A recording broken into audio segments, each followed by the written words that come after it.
What's going on, everybody? Welcome to cartoon season.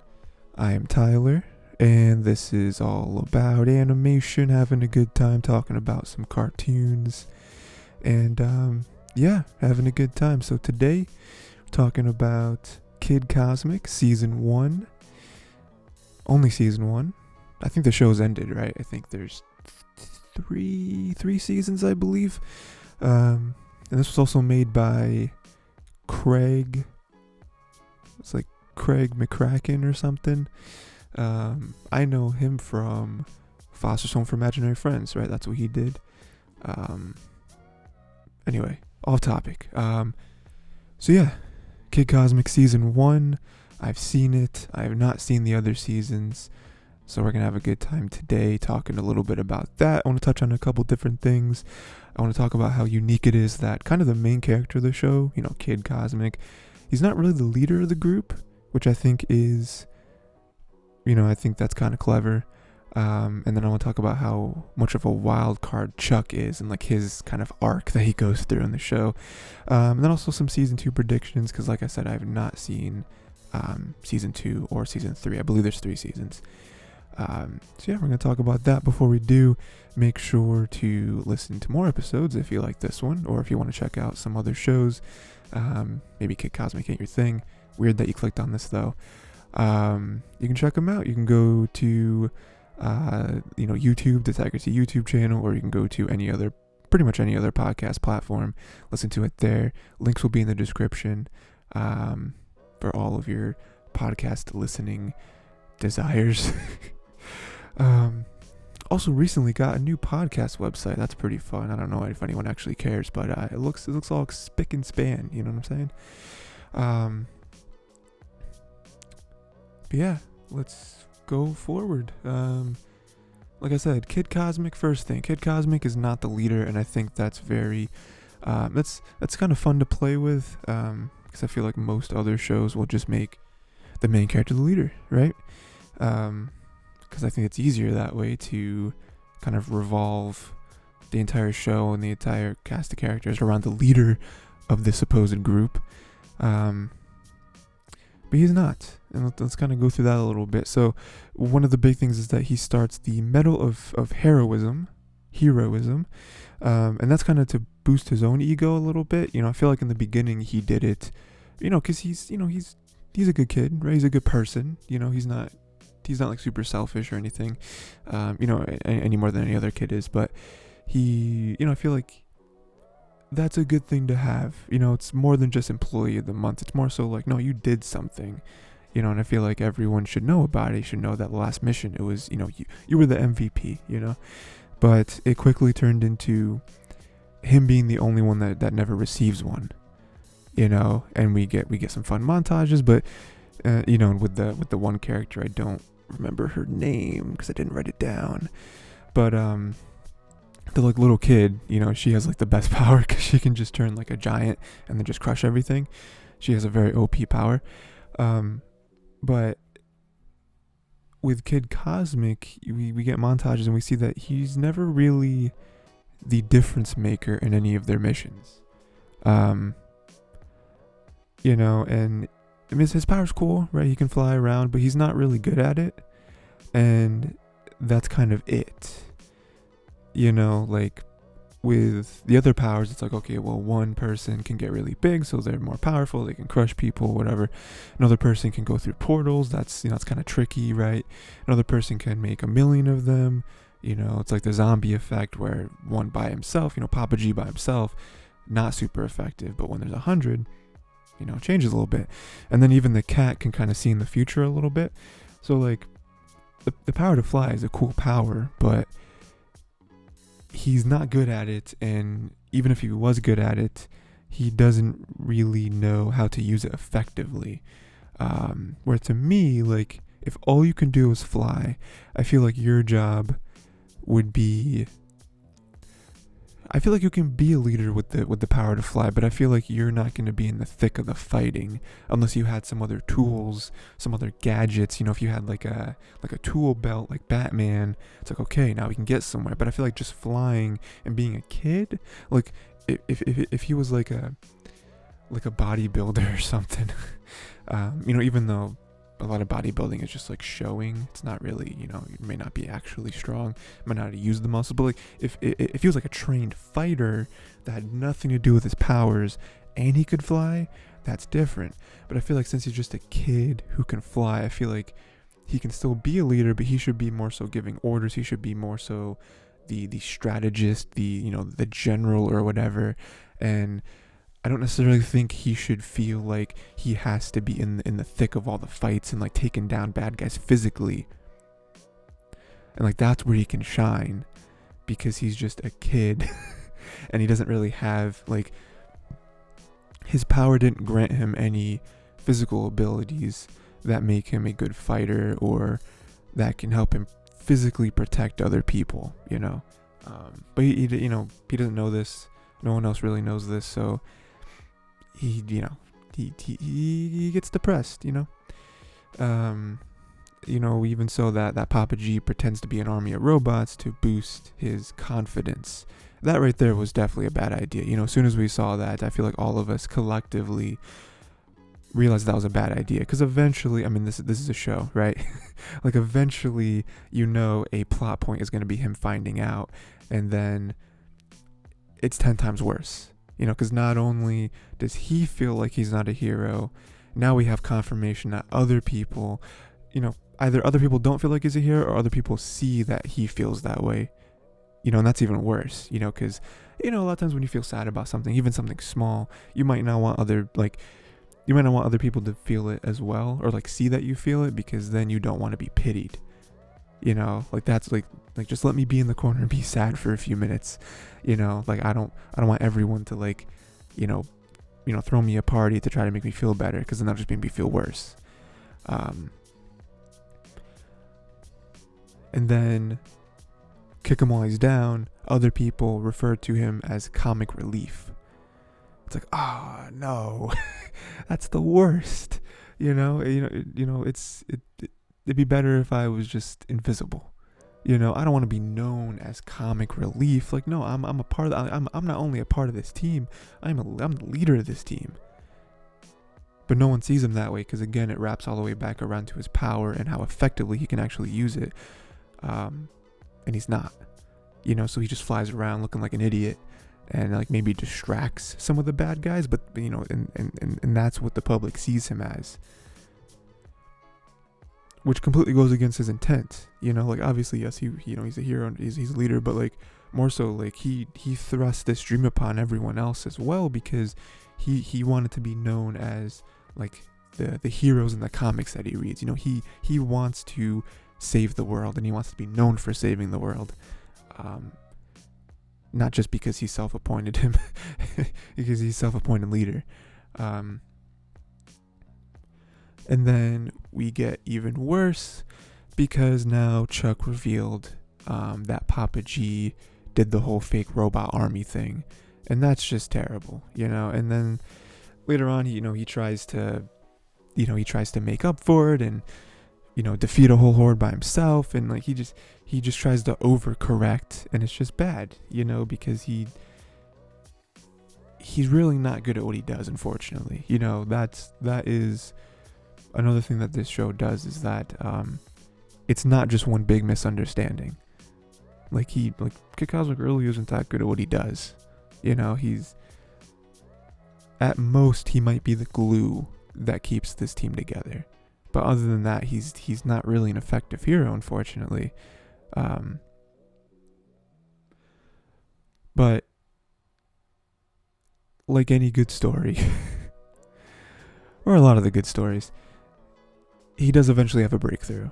He does start doing things that I kind of mentioned a few minutes ago, where it's like, okay, there are other ways you can be a hero. Yes, you can fly, but what else makes you unique as a person? Not just a hero, not just a stat sheet, right? And he's actually the one that he's able to figure out that the aliens that are invading Earth, apparently, are not evil. They're not evil. They're just coming here because they want their stone. Because their stone is all... if I remember correctly, the stones that they have They are each pieces of these each individual alien groups planets, right? All their planets got like blown up, which is terrible. But that's why they get powers from them, because each stone represents a planet, and each planet has its own powers. So there's a whole planet of people that can multiply, there's a whole planet of people that can turn really big, etc. But like that right there, we're just isolating that incident right there. It's like, okay, see, this is stuff that you can do. Like, Kid Cosmo may not be the smartest person in the world. He may not be a brainiac or anything, he's not going to be the next Reed Richards, but he doesn't have to rely on his power to be a hero, and I think that story's been told, a bunch of times before, where it's like, you aren't just your powers, even like if we go more recent and we look at like the MCU with all the Marvel movies, a big thing with Iron Man is that, who is he outside the suit? You know what I mean? Like, obviously the suit makes him a superhero, but is he still somebody without it? Because if he's not, then he doesn't deserve it, right? And that was a big sticking point, almost word for word in the Spider-Man movie, the first one, where he was not arguing, but like lecturing Peter, where he was like, if you feel like you're nothing without the suit, then you don't deserve the suit. Because it's like, the suit doesn't make you who you are. You have to be a hero in your own right. And then you get to have the fun toys that actually escalate you in the public eye. And I feel like that's something that Kid Cosmic kind of learns throughout all this as well, is that even without the rings, he can still help, and he can still be a hero, and he can still figure stuff out. Again, he's not Batman going on the whole detective work stuff, but he can still be somebody. He can still help in the way that he wants to. And then by the end, he truly levels up as if it were a video game, and he unlocks his telekinesis power with his green stone, right? We learned that the green stone doesn't really give you the power to fly. It gives you the power of telekinesis, and you can just use it on yourself. So instead of moving objects, or not instead of, but along with moving objects around with your mind, you can move yourself with your own mind, which allows you to fly. And that's really cool. That, I feel like, is definitely an upgrade. Also having telekinesis, or I guess, actually having telekinesis, I think can be a lot more useful, because I think that that adds to it. You can move stuff around, you can throw stuff at your bad guys. You can lift stuff up to maybe help some people out of tough spots. I feel like that's going to be a lot more helpful, especially since he's kind of on his way to mastering his flying ability, which is nice, which also make him be a lot more useful as a hero. And then also by the end, he is able to take back all the stones. He was going to give them all back, but then they gave them back to him. They're like, oh, we need you. You should have them. Whatever, right? But yeah, I think that kind of surmises his arc as a hero, right? Where it's like, he wants to be one, but he's not really one. He's really not good at it. Even to the point of other people kind of realizing it as well. But I think by the end, he kind of learned what it meant to be a hero. And I think it's great. I think it's awesome. We'll get into season 2 predictions in a minute, but I'm very interested to see where this goes and like how he grows as a hero, because he's not really the leader anymore. I think he always wanted to be the leader because it's what he saw in like the comics and stuff, but him kind of stepping down and appointing the girl, I don't remember her name, the girl as a hero, or as the leader, I think is very, very noble of him and very smart of him, knowing that I can't let my selfishness make me a hero, or I keep saying hero, make me the leader just because I want to be the leader, and the leader gets all the spotlight and stuff. It's like, well, no, I know that I am not the best at leading. I'm good at other stuff, but I'm not the best at leading. I'm going to give someone else who's much better at leading, coming up with plans, the leadership role. And that's what he did. The other big topic before we get into season 2 predictions is Chuck. Chuck being a wild card. Chuck is obviously the alien who came down from Earth, and then like his lower half got messed up, I think, and then he got it back in the end, if I remember correctly. Something, right? just a few things about him and about how much I love that he's also a character, because he didn't have to be, right? Like, this story could have gone, for the most part, all the big beats could have been here without Chuck. There's a couple of things I'd have to kind of maneuver, but I like that Chuck was here. There's a few reasons. He lies about the sacred scroll of the stones, which I think is great. I think that we're kind of, him putting Kid on this wild goose chase only to serve his own purposes is like, okay, this dude's actually evil. I feel like a lot of times Chuck gets looked at as, comic relief, if we're going to revisit that, where it's like, he's evil, but he's not really evil, where like he hasn't really done anything that's evil. He's kind of mean, but like he hasn't really done anything crazy. But even that right there, like him, throwing the wool over Kid's eyes to try to get to his ship, to try to contact his people, like that's tough, and I really enjoyed that, especially as a viewer, with us being like, oh man, is there really a scroll? Like, this is it. We're gonna get some development in the stones, and maybe everyone's gonna get more powerful or something. Like it's gonna get crazy, and then it all being a lie. I was like, oh man, you're really evil. you are an evil alien. And then he also attempts to contact Great Leader, fails, and loses his lower body. Right, yeah, that is how I remember now. That is how it happened, yeah. Which I don't know. I was gonna say it's karma, not really karma, but I mean, like he was close, He's doing what he does. He was so close, he was so close to contacting him and really getting him here. But, I think that was smart that they did it that way, because it was still pretty early on in the season, I feel like. And I feel like that was just them kind of teasing us of like, hey, this is something that might happen later on down the road. He's not bluffing. He's not trying to get out of here. Like, Chuck might actually cause an alien invasion on the planet. And with everything building, like, Kid Cosmic and the team, fighting more crime or whatever, and like them growing, it's like this could all come to a peak, and we could get it, So I think that was really nice. And then just to revisit it one more time, Chuck revealed to Papa G about the robot army. Like that sucks. Like, again, he's really evil and he really has it out for Kid Cosmic. With the stones and them supposed to be meeting his, and then trying to get Great Leader. Like, he really wants to take down Kid. And that right there, another very evil thing, more on a personal level. Not so much like I'm gonna kill you, but more on a personal level of like, I'm gonna destroy your confidence. I'm gonna make your team implode. And then the Great Leader abandons Chuck. That's the turning point for his character. Is Chuck finally getting the Great Leader to come, and the Great Leader being like, nah, and leaving him behind. And that right there kind of broke him as a character of like, oh no. I had this kind of like illusion in my head of like what I thought this was going to be, how I was going to get promoted, and might even, I might even get the authority over my own planet. Like, it was all going to be so good. It was all planned out.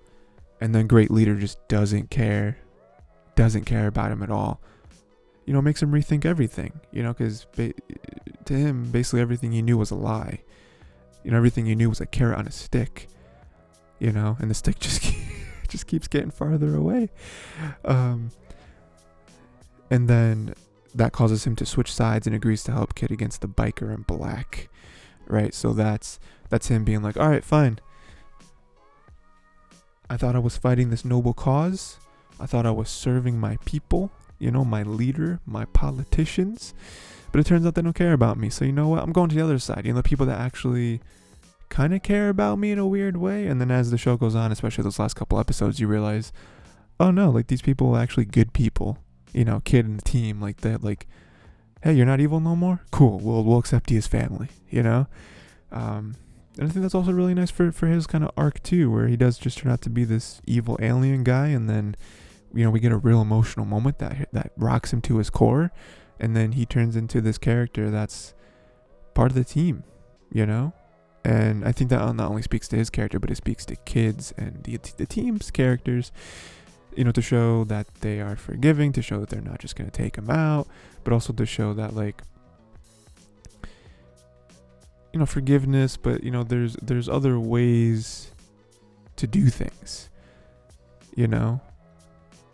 and I think that'll probably carry over into the next season. It's not just hit harder. Sometimes it's think smarter. And sometimes it's accepting people for who they are and trying to make all of us better as a result. But speaking of season 2, like I said, I have not seen it. I've only seen season 1. Like I said, I believe there's 3 seasons, so we'll go through them one at a time, I'm sure. But let's do some predictions, right? For anyone out there that has seen it, this is your time to laugh at my stupid predictions. But if you haven't seen it, if you're with me, I'd love to hear what your predictions are, in the comments, throw it on Twitter, all that fun stuff. But here's some predictions I have in no particular order. Queen Zan, if that's how you pronounce it, Queen Zan comes back saying that Herodias has returned.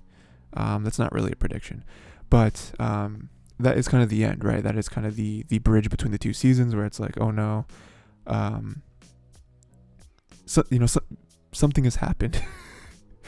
Something bad has happened, and we need to help. Now it's like real, right? Whereas, it's not like they haven't fought real bad guys in the first season, but like intergalactic, right? We're now going to be like Guardians of the Galaxy. Like we're going out there and we're going to save some aliens, right? This is real now. And they need all 13 stones, which is a big shock too, because it's like, oh man, I thought there were only 5. There's 13. It means there's 8 more powers out there. Really cool to see what the other 8 powers are going to be. If we to guess right now, what do you think the other 8 powers are? Let's see. Maybe some like aquatic one, breathing underwater, swimming really fast, something like that. I think some sort of like what's the word I'm looking for? Some sort of like artillery, right? Like something like laser beams or something like that, where you shoot something out of your hands. I think that'll probably be an easy one to do. Maybe running really fast. You think we'll get a flash power? That's another pretty common one. Let's see. What else do we have? Maybe invisibility. That's another pretty common, easy one. Let's see what else we got. What other like common powers are there in like the creative space? Maybe some sort of like shape-shifting. Shape-shifting was always a cool power to me. I always thought it'd be cool to just turn into stuff. I don't know why. I feel like I said that weird, but yeah, just turn into stuff, Yeah,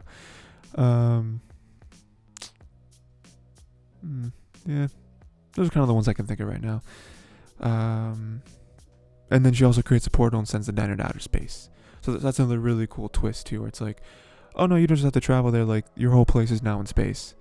So it's gonna be cool. It's gonna be cool to meet maybe other aliens, maybe some other, some Star Trek type stuff, Guardians of the Galaxy type stuff. But some things to note. How will people cope with being in space? Because it's not only the team; it's everyone that was in the diner. I feel like they might just open up the diner and they're gonna have a cool space alien diner. That's gonna be cool. I'm down for that. I feel like it's a cartoon. I don't know if they're gonna go the route like people going insane. I think the first episode might be a lot of people going crazy, like, oh my god, we're in space. What's gonna happen? What are we gonna do? Yada yada yada. But I don't think that's gonna be a central point of the plot or anything. I think by the first episode they're gonna get over it and they're gonna start building a space diner, which I can't wait for. I wonder what the other stones do. Yeah, I already kind of mentioned that, but 8 stones again. Like, how are they gonna get them? I mean, presumably it's because the planets are destroyed, right? Like that's the only way that. I mean, that's the preamble to the other 5 stones. So it's not like they can go to a planet. How are they gonna get them?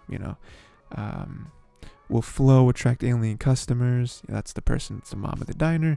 I've already kind of discussed that. But yeah, I feel like they will. I feel like it's a cool twist, because then otherwise, like, why did they make everyone go? Why was the show written that way? If they aren't gonna have something like that. And then lastly, I think they should work on fighting as a team. I think that was a big thing that they kind of got better at by the last couple episodes there, but I feel like for the most part, they weren't super effective in like the big fights because they weren't fighting as a team. And I think that was shown with the last, again, like episode or two with the other people who came in that had the powers. They weren't, I don't know, like they fought as a team, but then they would argue. Like, I feel like Kid and the, like, that's a pretty common like plot to shows that have team ups like this. I think the thing that just popped in my head was the Teenage Mutant Ninja Turtles. There's been a bunch of iterations of that, but the one I'm thinking of is not the newest iteration, the second newest cartoon iteration, which was on Nickelodeon, and it was 3D, which was cool. I think that's the first time we've ever gotten that. It was like 3D animated, and I think the first episode really dealt with that, where it was like all the turtles learned how to fight alone, but Master Splinter never really taught them how to fight together. And so that was always tough, because then we see in the first episode where they're struggling and they're like bumping into each other, they're hitting each other, they're getting thrown into each other, and they're all getting very upset with each other. And then they realize that we never learned how to fight as a team. Like, by ourselves, we're pretty competent, but whenever we have to fight in the same ring together, we get in each other's way. I think that's something that they're going to deal with here. I think because it'd be nice to like use their powers in tandem. That's where it's going to get really tough for these bad alien guys, But yeah, that's kind of all I got for that. Let me know what your predictions are. Because yeah, I'm very excited to watch this. Now that I've recorded this episode, I can finally watch the second season of Kid Cosmic. But yeah, it's all in all very good first season. I was enjoying myself the whole way through. Very good time. I know that it's over now, which is unfortunate, but it feels like the creator, they ended it when they wanted to end it. It's not like a premature ending, which always sucks. There's a ton of cartoons that I'm into right now that are getting premature endings, which sucks. But very, very good first season. There's a lot more heart in it than I thought there was going to be, and I can only see that being more and more prominent during the show. But yeah, good show, having a good time. Yeah, let me know what you thought of the first season. Let me know what your season 2 predictions are. And yeah, like I said, go to the Tiger T YouTube channel for more episodes of this or any other podcast platform. Links in the description below. That will take you to anywhere and everywhere you can listen to this episode, or other episodes. It's not mutually exclusive. And yeah, let me know what other cartoons or anime or whatever you want to have me discuss, dive into. And yeah, till next time, have a good time. Watch some more cartoons, watch some more anime, and I'll be back for another episode very soon.